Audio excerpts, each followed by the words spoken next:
Olá, bem-vindos a mais uma Viagem na História. A nossa jornada de hoje é nas pegadas do segundo corpo do exército polonês durante a Segunda Guerra Mundial. Uma história incrível.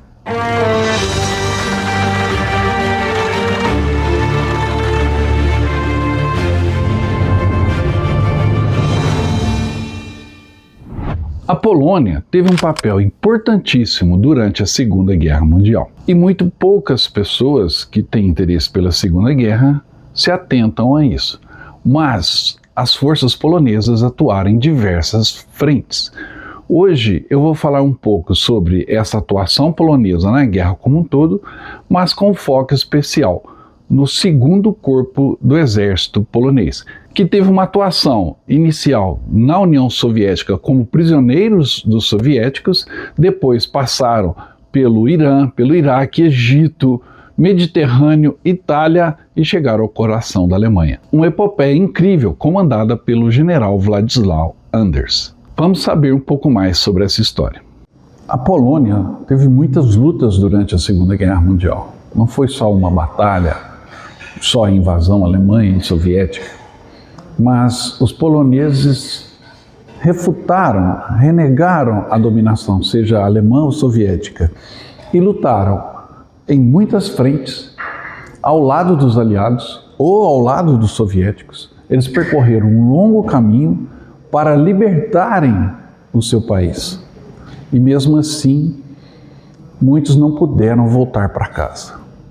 Na Segunda Guerra Mundial, as forças armadas polonesas foram a quarta maior força em armas do lado aliado, depois da União Soviética, Estados Unidos e Grã-Bretanha. Os poloneses fizeram contribuições substanciais para o esforço dos aliados durante a guerra, lutando em terra, mar e ar. No leste, lutando ao lado do Exército Vermelho e sob o alto comando soviético, participaram das ofensivas através da Bielorrússia e da Ucrânia, chegando até a Batalha de Berlim. E no oeste, as tropas terrestres polonesas estiveram presentes na campanha do norte da África, no cerco de Tobruk, na campanha italiana, incluindo a captura do Monte Cassino, e nas batalhas que se seguiram à invasão da França, em especial a Batalha do Bolsão de Falaise. Participaram também, através do lançamento de uma brigada de paraquedistas, na Operação Market Garden, na Holanda, em Arnhem, e participaram também com uma divisão na invasão blindada da Alemanha pelos aliados. Outro serviço excepcional que os poloneses praticaram durante a guerra foram os pilotos poloneses que, pilotando aviões britânicos durante a Batalha da Inglaterra, tiveram um desempenho notável, especialmente no Esquadrão 303. Os poloneses tiveram também contribuições menos visíveis, mas muito importantes, como quando desvendaram as cifras da máquina Enigma, e a inteligência polonesa também foi destaque com uma rede de espionagem de grande valor para a inteligência aliada. Por estar localizada entre a Alemanha e a Rússia, ou seja, no coração da Europa, a Polônia vira e mexe tem seu território invadido e ocupado por exércitos não só da Alemanha ou da Rússia, mas de outros países também por toda a Europa, como a França, Suécia, etc. Mas isso nunca impediu a Polônia de sempre buscar a sua independência e se autoafirmar como um Estado independente, sobrevivendo a estes invasores. A Polônia teve o azar, ou a sorte, de estar localizada estrategicamente no coração da Europa, basicamente entre duas forças antes da Segunda Guerra Mundial, soviéticos e alemães. Era inevitável o confronto, só que o confronto foi contra os dois lados. E mesmo assim, a Polônia não desapareceu. A trajetória polonesa na Segunda Guerra Mundial foi difícil. Como eu disse, lutaram ao lado de aliados, sejam ocidentais, sejam soviéticos, foram equipados por essas nações e lutaram bravamente. Lutaram no Monte Cassino, lutaram na África, lutaram na Europa. O povo polonês conseguiu o seu respeito na história.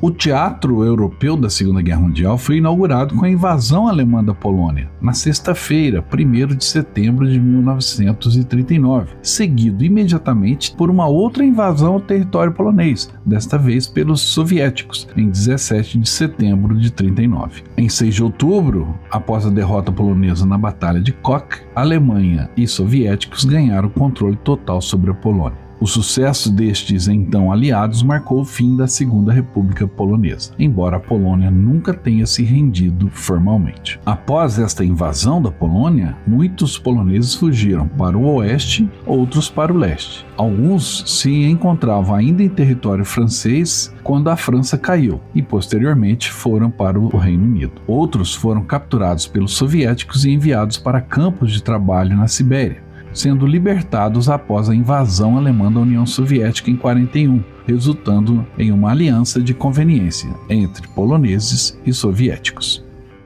Hoje, nas ruas principais aqui do gueto de Varsóvia e da cidade como um todo, existem muitos painéis que relembram a luta, tanto a luta do levante do gueto de Varsóvia de 1943, quanto o levante geral de Varsóvia em 1944.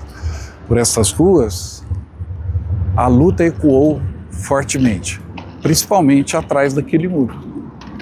Ali está uma parte do muro do gueto de Varsóvia, que nós visitamos quando estamos aqui em nosso roteiro do leste europeu. Lembre-se, você também pode fazer esse roteiro conosco no próximo ano. Entre em contato pelo nosso WhatsApp, que está aqui, e garanta o seu lugar. Vamos continuar a nossa jornada aqui pelo gueto de Varsóvia.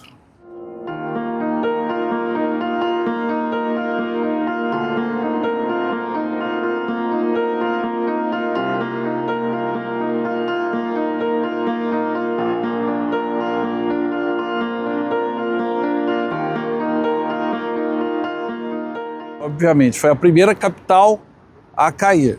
Chegou a ter 250 mil judeus vivendo em poucos quarteirões, o que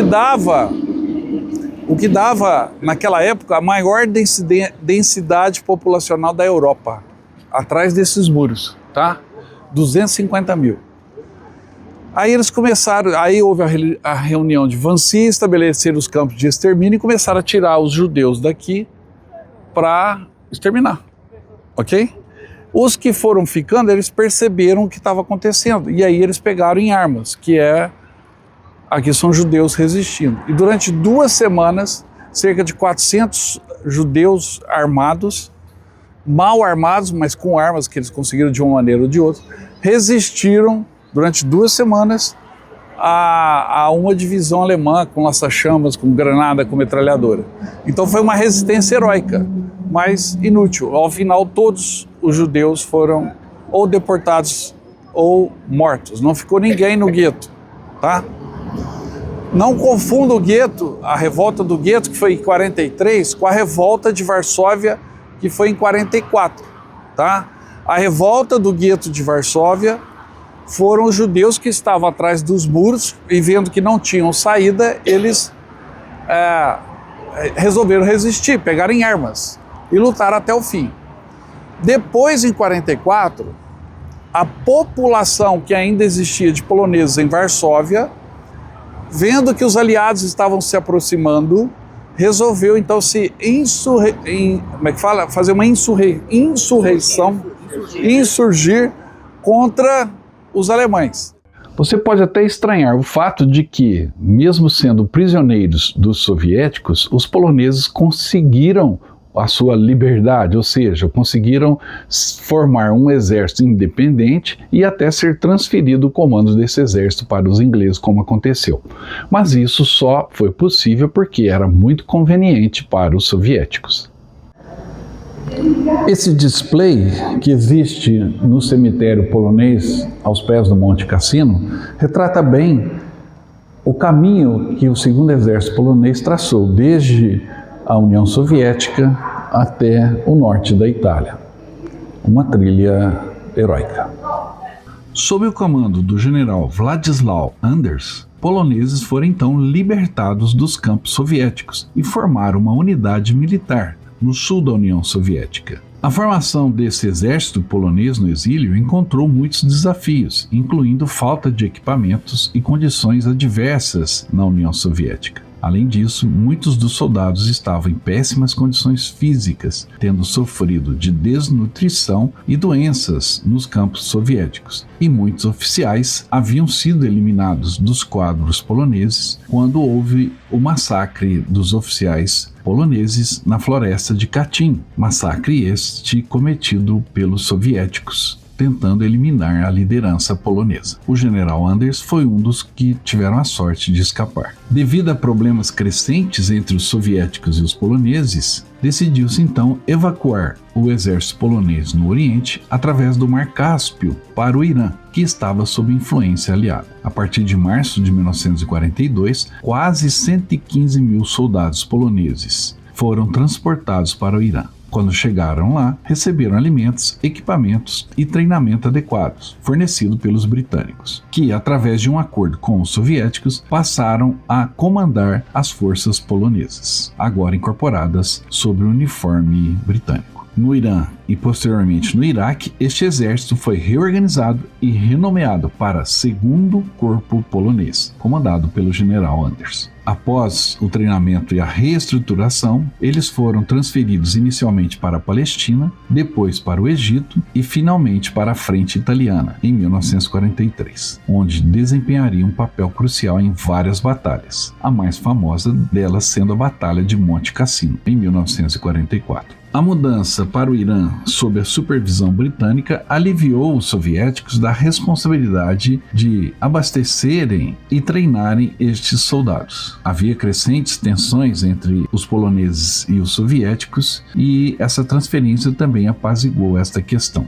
Para os soviéticos, transferir o exército polonês para o Irã sob o comando britânico foi uma maneira de preservar a aliança tática com Londres e com os aliados. Foi um sinal de que eram parceiros. Os soviéticos também sabiam que um exército polonês fortemente anticomunista no coração da República Soviética poderia ser um problema no futuro. Permitir sua transferência para o comando britânico eliminava um possível problema interno. Após estas tribulações, o Segundo Corpo Polonês foi finalmente transferido para a campanha no Mediterrâneo, especificamente na Itália, sob o comando do general Anders.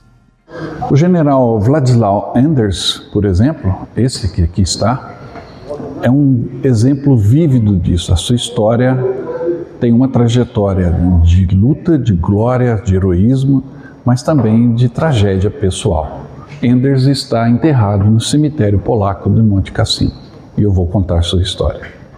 Este general, Władysław Anders, foi uma figura militar e política polonesa de destaque, cuja trajetória é notável. Ele começou a sua carreira militar no exército imperial russo durante a Primeira Guerra Mundial e lutou contra os alemães na frente oriental. Após a Primeira Guerra, lutou pela independência da Polônia no exército polonês, contra os ucranianos e contra os soviéticos. Quando a Polônia foi invadida em 1939, Anders liderou as defesas da região sul contra os soviéticos. Ele foi capturado e tornou-se prisioneiro de guerra, mas após o ataque alemão à Rússia, em 1941, ele foi libertado e encarregado de formar um exército polonês na União Soviética. Ficou conhecido como o Exército de Anders, ou o Segundo Corpo Polonês. Após a transferência para o comando britânico, finalmente o Segundo Corpo Polonês entrou em ação, participando de batalhas decisivas na Itália e na Alemanha. Depois da guerra, devido ao estabelecimento do comunismo na Polônia, Anders não voltou para sua terra natal. Ele se tornou um líder proeminente da comunidade polonesa no exílio, criticando ferozmente o governo comunista polonês e defendendo a causa da Polônia livre. Anders faleceu em 1970 em Londres e foi enterrado no cemitério polonês em Monte Cassino, na Itália, ao lado de seus soldados. A vida e a carreira de Anders refletem as complexidades e tragédias do século XX na Europa, em especial para a Polônia. Ele é um herói nacional e um defensor incansável da causa polonesa.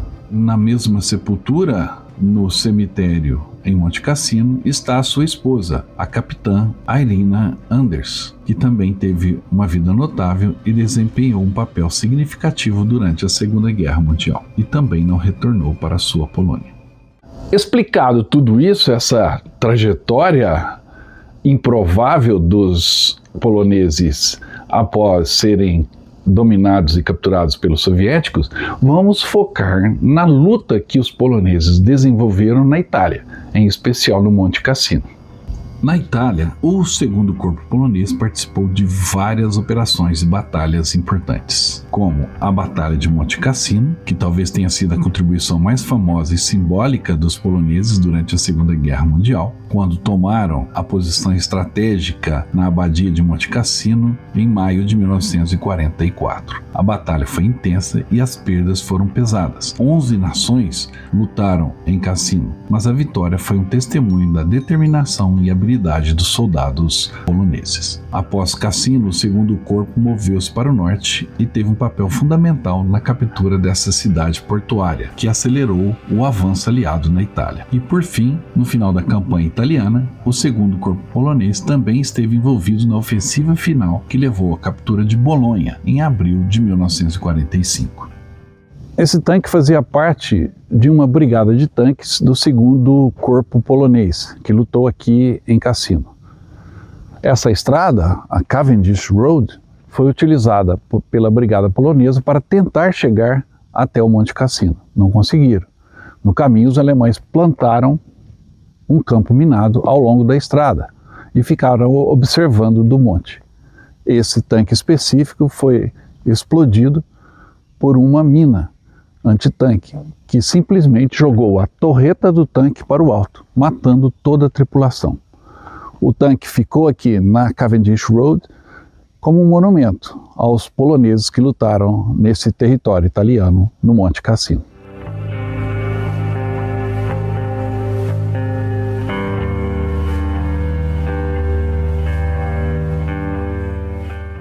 Mais improvável ainda do que toda essa trajetória e luta dos poloneses foi um dos soldados que serviram no segundo corpo polonês, ninguém menos do que um urso. E a história do urso Wojtek, do soldado urso, é interessante.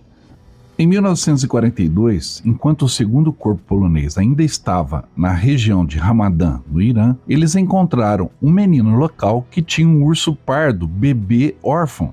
O menino tinha encontrado o urso depois que sua mãe foi morta por caçadores. Os soldados poloneses decidiram então comprar o urso, que rapidamente se tornou o mascote do segundo corpo, da unidade do segundo corpo. O urso recebeu o nome de Wojtek e foi adotado pela Companhia de Abastecimento de Artilharia. Enquanto crescia, Wojtek se acostumou com a vida militar. Ele se socializava com os soldados, bebia cerveja e até fumava cigarros. À medida em que crescia, ele também era usado para ajudar a carregar caixas pesadas de suprimentos, incluindo munições. Durante a Batalha de Monte Cassino, há relatos que Wojtek ajudou transportando essas caixas e esta imagem foi posteriormente incorporada no emblema da unidade. Após a guerra, quando o segundo corpo foi desmobilizado no Reino Unido, o urso Wojtek foi levado para o zoológico de Edimburgo, na Escócia, onde se tornou uma grande atração, muito querido pelo público e visitado por antigos soldados poloneses. O urso morreu em 1963, mas sua história viveu muito além dele. Ele se tornou um símbolo da resistência e bravura dos soldados poloneses durante a guerra. Em Edimburgo, uma estátua foi erigida em sua honra em 2015,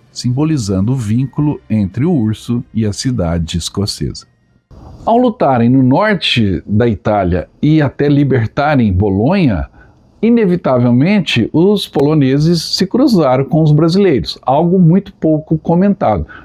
Os dois países, as duas tropas, participaram da libertação de Bolonha e é inevitável que em um momento ou outro brasileiros e poloneses se cruzaram no norte da Itália.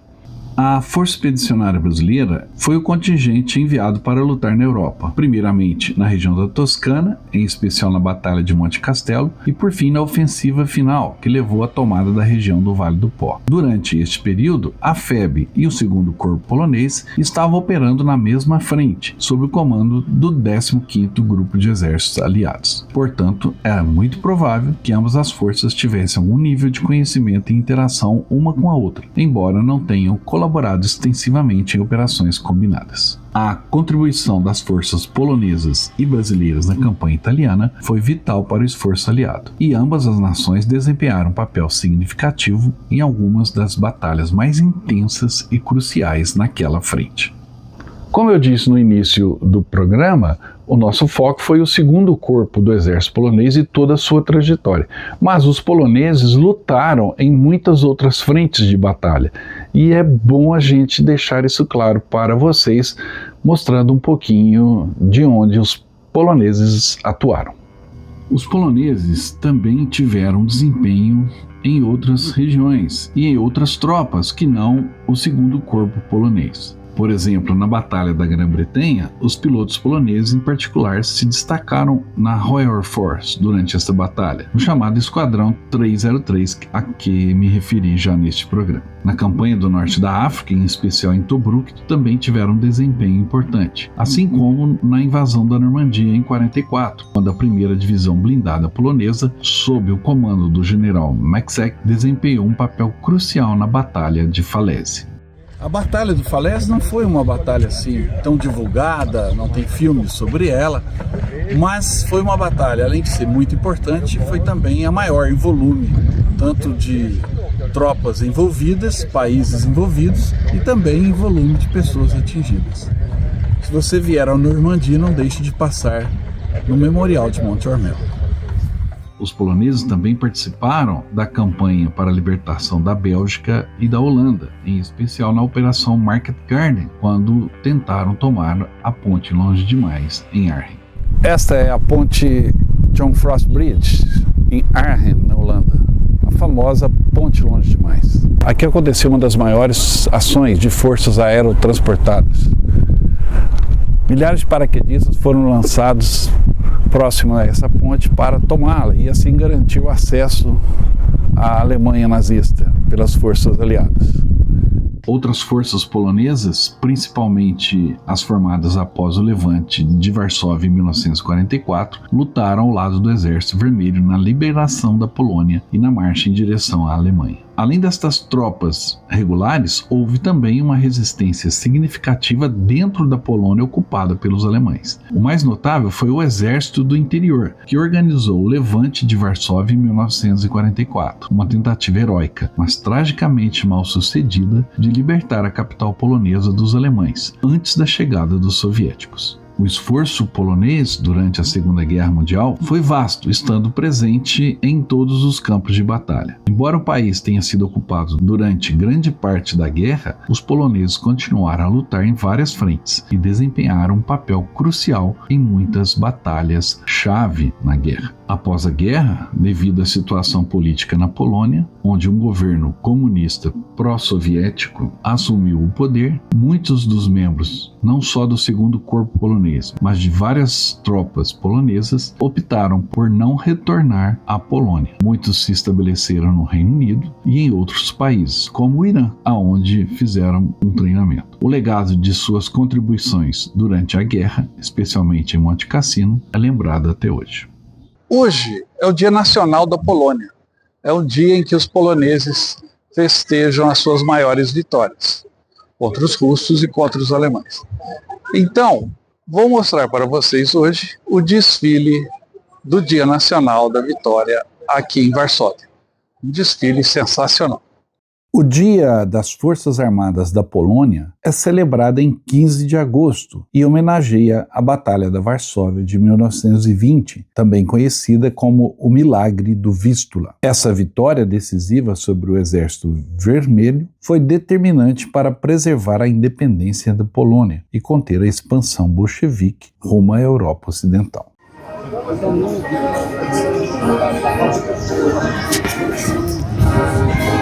Hoje, esse dia comemorativo, Dia Nacional da Polônia, é um dia de muito sol.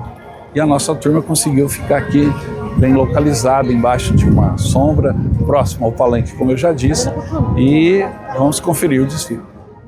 A grande atração ocorreu ao meio-dia, na Vilostrada, a principal avenida que margeia o Vístula, onde foi feita uma parada militar impressionante, quando participaram mais de 4.000 soldados poloneses e cerca de 200 soldados dos países aliados da OTAN, além de 300 equipamentos militares modernos, incluindo tanques Abrams, Leopard, K2, o Black Panther, veículos blindados Borsuk e Rosomach, obuses Krab e K9 e o sistema HIMARS, além das aeronaves. Aliás, foram as aeronaves que abriram o desfile, que incluiu caças F-35 dos Estados Unidos, Gripen suecos, Rafales franceses, Eurofighters alemães e um avião de alerta e busca da Austrália, reforçando o caráter simbólico de cooperação da OTAN.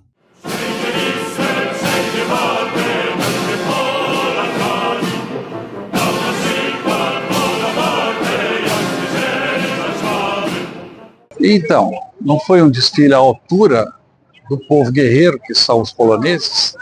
Esse desfile reuniu milhares de pessoas, centenas de milhares de pessoas ao longo do rio Vístula, na principal avenida aqui de Varsóvia. Vocês viram o poderio bélico que a Polônia demonstrou no desfile e as suas parcerias que ficaram muito nítidas. Eu só não mostrei os discursos porque primeiro eles foram poloneses e foram longos, 1 hora de discurso. Mas todos os discursos das 3 personalidades, primeiro-ministro, ministro da guerra, que discursaram aqui em Varsóvia, usaram um tom muito ameaçador e sempre citando os russos. Esse é o estado hoje das coisas aqui da Polônia. Não é à toa que eu estou fazendo o encerramento desse vídeo sobre o desfile no monumento em frente ao Museu do Levante de Varsóvia de 1944. Outro momento difícil, sacrifício, mas que marcou a história da Polônia. Esse poderio bélico a gente espera nunca seja usado, mas que o desfile foi impressionante, isso foi. Era isso que eu tinha por hoje. Espero que você tenha gostado dessa luta heróica dos poloneses na Segunda Guerra Mundial e passe a valorizar um pouco mais a atuação polonesa. É um povo que a gente tem que tirar o chapéu para eles. Espero que você tenha gostado do vídeo. Se gostou, não esqueça de dar o like, deixar o seu comentário ao final e também se inscrever no canal se não estiver inscrito. Viu só? Essa aí é a nova camisa da promoção do canal Viagem na História. E olha que belo modelo, com detalhe da nossa homenagem aos 80 anos do fim da Segunda Guerra, o Dia da Vitória. Essa é uma camisa única que você pode adquirir na nossa loja virtual. Entre em contato pelo nosso WhatsApp, eu te encaminho o link da loja virtual do Viagem na História. Você adquire essa belíssima camisa comemorativa do final da Segunda Guerra Mundial. E tem mais, adquirindo a camisa, você vai ganhar um cupom que vai te dar um número para um sorteio pela Loteria Federal de um pacote de viagens do Viagem na História. Ou seja, você vai poder ir conosco para a Europa visitar os campos de batalha mais famosos da Europa, ok? Entre em contato, garanta a sua camisa e boa sorte! Eu volto logo para contar mais histórias. Te espero no próximo vídeo. Até mais!